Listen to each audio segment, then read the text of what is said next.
मेरे बच्चे, यह तभी संभव है जब तुम धैर्य से, शुद्ध मन से, मजबूत प्रमाण लेकर और समाज के साथ मिलकर खड़े हो। मैं उन लोगों के लिए चमत्कार नहीं करता जो कानून तोड़ते हैं। यदि तुम्हारी कार्यवाही गैरकानूनी है तो उसका परिणाम व्यर्थ होगा। मेरे नियम कड़े हैं लेकिन न्याय अटल और सही है। मेरे भक्तों, सबसे कठिन बात यह नहीं कि तुम्हें सजा चाहिए, बल्कि यह कि तुम्हें आगे कैसे जीना है।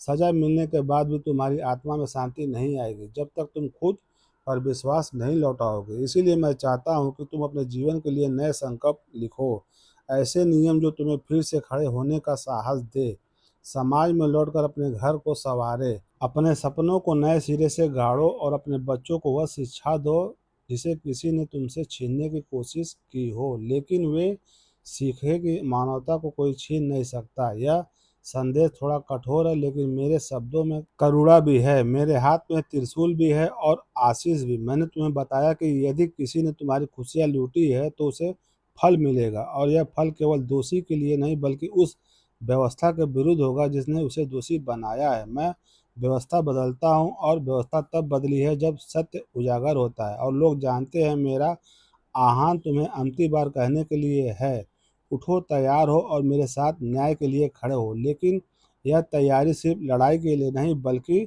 शुद्धता के लिए है, संगठित कदमों के लिए है और दुख को सूजन में बदलने के लिए। यदि तुम इससे सहमत हो तो महादेव चैनल को सब्सक्राइब करो ताकि जब मैं अगला संदेश दूँ तो तुम्हें प्राथमिकता मिले, और कमेंट में लिखो मैं तैयार हूँ। यदि तुम वास्तव में तैयार हो तो मैं तुम्हें आशीष दूंगा, और इस संदेश को अपने सभी प्रियजनों के साथ शेयर करो ताकि उनसे भी जागृति आए। तो अब अंतिम सबसे गहन सीख, विनाश नकारात्मक से होगा लेकिन तुरंत आत्मा पवित्रता से। यदि तुम अपने भीतर की नफरत, संदेह और प्रतिशोध की आग को त्याग दोगे और उसे कार्य, नीति और मानवता में परिवर्तन कर दोगे तो तुम्हारी विजय अस्थायी होगी।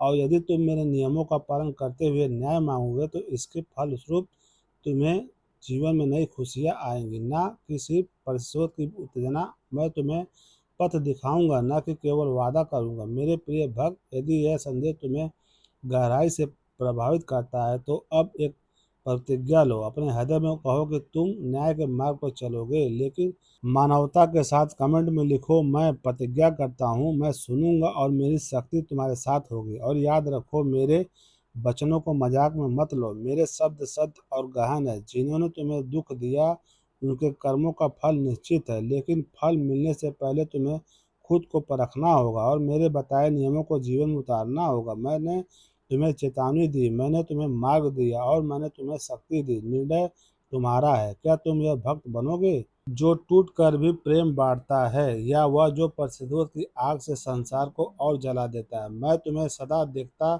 हूँ। मेरे आशीर्वाद के साथ खड़े रहो, मेरे न्याय के पथ पर चलो और मेरा प्रेम को अपने कर्मों में उतारो। मैं आऊँगा और जो न्याय आवश्यक होगा वही होगा, लेकिन सोच समझकर पढ़ो लिखे ढंग से और मानवता के लिए। यदि तुम अभी तक महादेव संदेश को सब्सक्राइब नहीं किए हो और तुम चाहते हो कि मैं तुम्हें ऐसी सख्त लेकिन प्रेम पूर्ण शिक्षाएं दूं तो अभी सब्सक्राइब करो और इस संदेश को शेयर करके अपनी साथियों को भी आमंत्रित करो। कमेंट में अपनी कथा बताओ, मैं और मेरे भक्त उसे देखेंगे और समाज के सामने उठाएंगे। और यदि संभव हो तो 100 या 200 बार सुपर थैंक्स देकर सहयोग करो। मेरे प्रिय भक्त, इस संदेश को अनदेखा मत करना। तुम्हारा ध्यान इस पर केंद्रित होना चाहिए क्योंकि यह एक विशेष संकेत है। बधाई हो, कल तुम्हारा भाग्यशाली दिवस होने वाला है। क्या तुम जानते हो कि जब हम जीवन में सकारात्मक को अपनाते हैं तो हमारी आसपास की ऊर्जा भी परिवर्तित हो जाती है। कल का दिन तुम्हारे लिए नए अवसरों और संभावनाओं से भरपूर होगा। इस दिन का उचित उपयोग करो, अपने उद्देश्यों पर एकाग्र रहो और जो भी योजनाएं तुमने बनाई है उन्हें क्रियाचरित करने का समय आ गया है। यह वह अवसर है जब तुम्हें अपनी परिस्थिति को सफलता में बदलने देखोगे। तुम्हें केवल इतना करना है कि अपने मन को सकारात्मक रखो और विश्वास करो कि तुम जो चाहो वह प्राप्त कर सकते हो।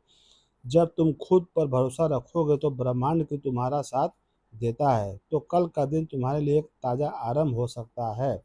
अपने सपनों को साकार करने के लिए तैयार हो जाओ। तुम इस भाग्यशाली दिवस को अपने जीवन में परिवर्तन लाने का माध्यम बनो। इसीलिए भक्तों, प्रेम से बोलो ओम नमः शिवाय, ओम नमः शिवाय।